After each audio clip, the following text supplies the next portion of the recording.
Thank you so much. And Chairman, we may need some ADHD medicine up in here.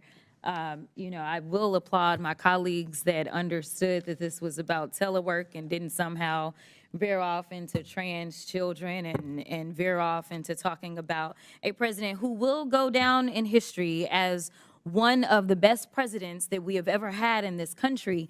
And he was able to do it while we were showing up to work, but somehow we physically showed up to the building, but we know that this was the most unproductive Congress that we had in the 118th.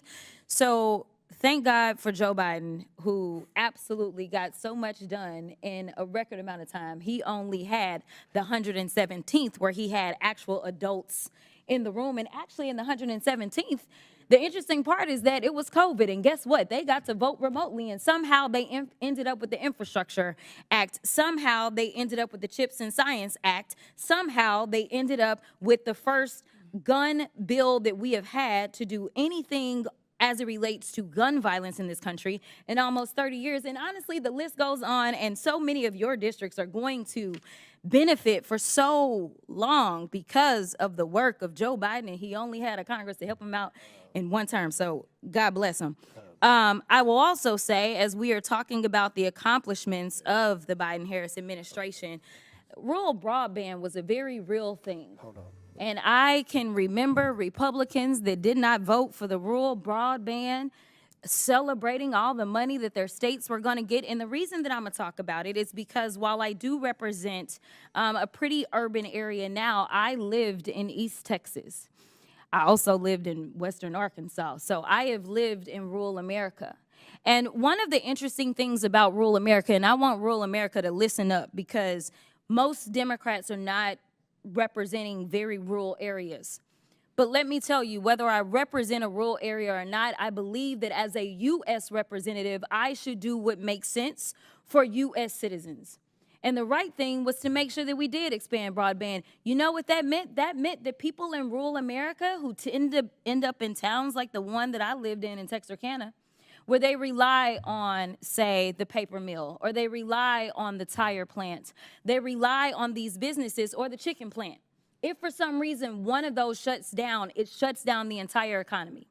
But by making sure that broadband was a reality there as well as everywhere else, guess what? They can actually participate and get some of these jobs. But let's talk about the reality of the struggles that we have when it comes to the federal government, because Lord knows if I got out of the federal government, I would make more money too. We are missing out on a lot of talent by not trying to make sure that we are offering a competitive environment. And when we miss out on that talent, unfortunately, it's not a theoretical person that struggles. It is the real American citizen that struggles. In fact, I think the American people are going to recognize that they don't necessarily have the best talented people that are about to run this country, and instead we have a lot of trivial trolls. But I'm going to move on to make sure that I can clear up something. Republicans have done a lot to perpetrate the narrative that Mr. O'Malley gave away the farm when he reached an agreement with the unions at the Social Security Administration in November 2024 to amend the existing bargaining agreement.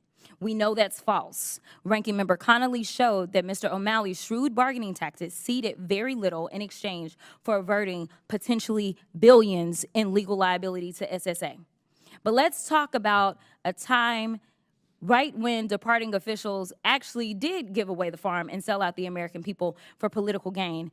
Ms. Greszler, do you recall when then President Trump's acting Department of Homeland Security Deputy Secretary Ken Cuccinnelli struck an 8-year agreement with the union at Immigration and Customs Enforcement on January 19, 2021, one day before President Biden was sworn into office? I was not aware of that. Okay. All right, well, let me tell you about it.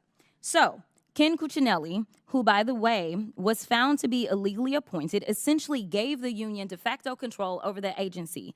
He included a provision in the last second collective bargaining agreement that would have required the Biden administration to secure, quote, prior affirmative consent from the ICE union's 7,000 members before enacting any new enforcement policies or practices. In addition, the agreement specifically authorized the union to reject direct orders from the president, including Mr. Biden's order to focus on federal resources on on violent criminals to protect our communities. The agreement would have irrevocably blocked the government's ability to challenge the authority of the ICE union for 8 years. Unlike the deal Mr. O'Malley was able to get for the American taxpayers with his collective bargaining agreement, the Cuccinnelli negotiated agreement was a blatant and egregious attempt by one administration to tie the hands of its successor. In fact, it was such a bad deal for the Americans that Tom Homan, you may know the name, Trump's current pick for the top border security role, which is border czar, and former acting director of ICE, proclaimed it, quote,